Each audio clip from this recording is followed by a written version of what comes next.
Non mais là, qu'est-ce qu'on vient de voir? Ce mec est un grand malade et aujourd'hui il avait un message à faire passer. Déjà aujourd'hui, comme vous avez pu le voir, l'équipe de France a aligné cette composition avec encore un Ousmane Dembélé qui joue pas à son poste, va comprendre pourquoi. Raison pour laquelle d'ailleurs aujourd'hui il a été moyen et on peut pas l'en vouloir. Malgré ça, dans les efforts il a été présent mais il n'était pas dans de bonnes dispositions. Et pendant ce temps on avait également un Kylian Mbappé qui sortait l'un des pires matchs de sa carrière. Que ça soit dans les ratés, les pertes de balles, combien de caviar Olysée l'a donné aujourd'hui? Il ratait tout.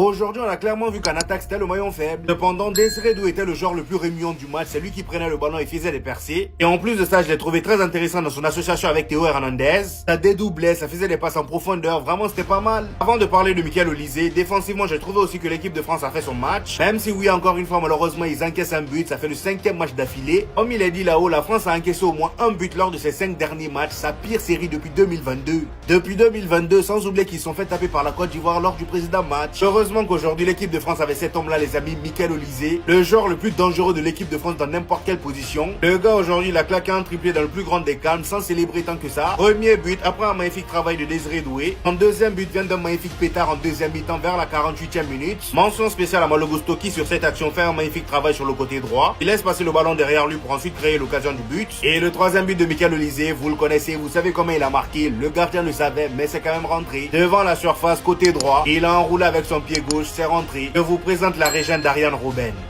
Robben! Robben! Nous avons le digne successeur de la spéciale d'Ariane Robben, Monsieur Michael Olysée. Car ce soir, nous avons assisté au show Michael Olysée. Lui qui a pris une dimension complètement folle, que ce soit en club au Bayern Munich cette saison ou également en équipe de France depuis 1 an et demi maintenant. Un joueur qui est tout simplement imbougeable à son poste. Et alors que la lumière risque d'être sur des Kylian Mbappé ou des Ousmane Dembélé, bah finalement c'est parfait pour Michael Olysée. Parce que ce mec-là va pouvoir faire une Coupe du Monde extraordinaire.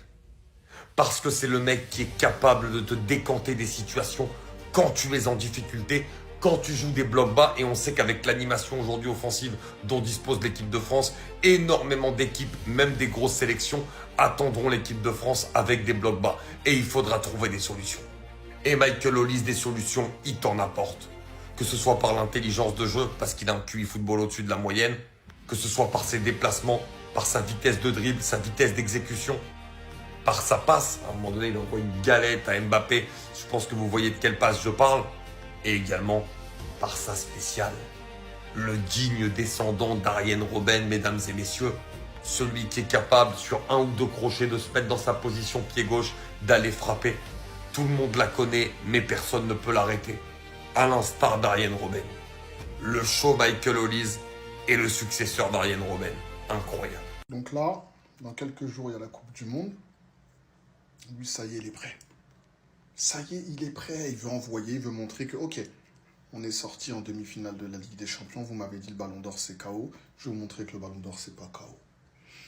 Michael Olysée, durant la Coupe du Monde, je veux revoir ça, sauf contre le Sénégal. Je veux revoir exactement ça, sauf contre le Sénégal, contre la Norvège, contre l'Irak, en 8e, en quart, en demi, partout, je veux voir ça. Et en plus, il y a un truc qui me fait plaisir. Là, quand vous jouez, je sens un côté technique qui me fait plaisir. Quand je te vois, toi, quand je vois Cherki, quand je vois Dembélé, quand je vois Doué. Après, voilà, il y a l'autre là qui essaye de faire comme vous, mais il sait pas. C'est chiant, bon. Qu'est-ce que tu veux que je te dise? En tout cas, Olysée. Ah. Mais là, je crois que Pérez, il va changer son offre. Hein. Je crois qu'en fait, il va vraiment faire une offre sur toi. Parce que si toi, tu vas au Real, l'année prochaine, il faudra se tenir prêt pour affronter Madrid. Hein. Comment il est trop boosté quand il joue sur le côté gauche, les gars. C'est n'importe quoi. Franchement, c'est ma satisfaction du soir. Je suis content. Ça vient du PSG. Et ce soir, la perf de Doué, il a gagné tellement de points. Il va démarrer titulaire à la Coupe du Monde, c'est sûr, les gars. Parce qu'en fait, moi, ces derniers jours, je me disais, je pense que Deschamps va quand même mettre Barcola pour apporter un profil un peu de percussion. Mais Doué, il est trop boosté, les frères. Parce qu'en fait, déjà, au PSG, à droite, il est fort. Mais on sait très bien qu'à droite, c'est pas là où il est le meilleur. Il est encore plus fort quand il joue dans ce demi-espace gauche. Et ce soir, il a montré sa première mi-temps et même les 15 premières minutes de la deuxième. Désiré Doué, c'est trop boosté.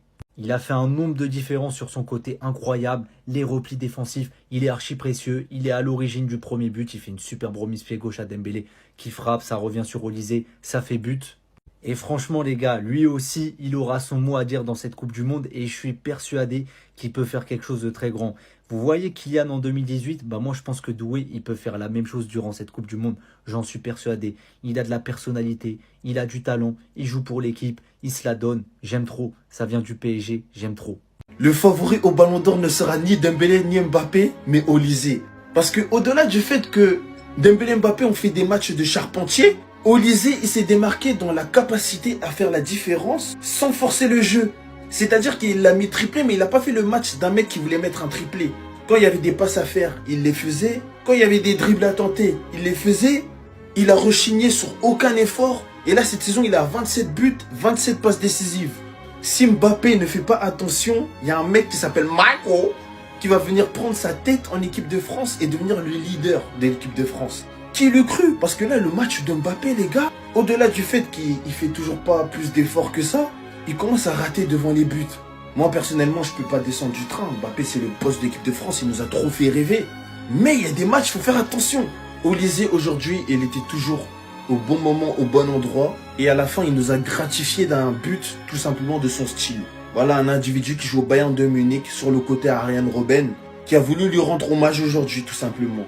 Et là, c'était le dernier match avant la Coupe du Monde. Michael Olysée part à la Coupe du Monde avec le plein de confiance. Maintenant, on va pas se mentir, la première mi-temps de l'équipe de France, les gars, en termes d'alchimie, de cohésion de groupe, c'est toujours pas ça. Ils ont fait tellement d'erreurs, l'équipe adverse. Il y avait eu l'occasion de plier le match bien avant. Ça n'a pas été fait parce que, voilà, ils ont pas cette alchimie. J'espère que pendant la Coupe du Monde, ça va aller mieux parce que des équipes comme l'Espagne, l'Argentine, on dirait qu'ils jouent ensemble depuis 10 ans. Bref, c'était ce genre de minutes. Dites-moi ce que vous avez pensé. Tout ça, on s'attrape.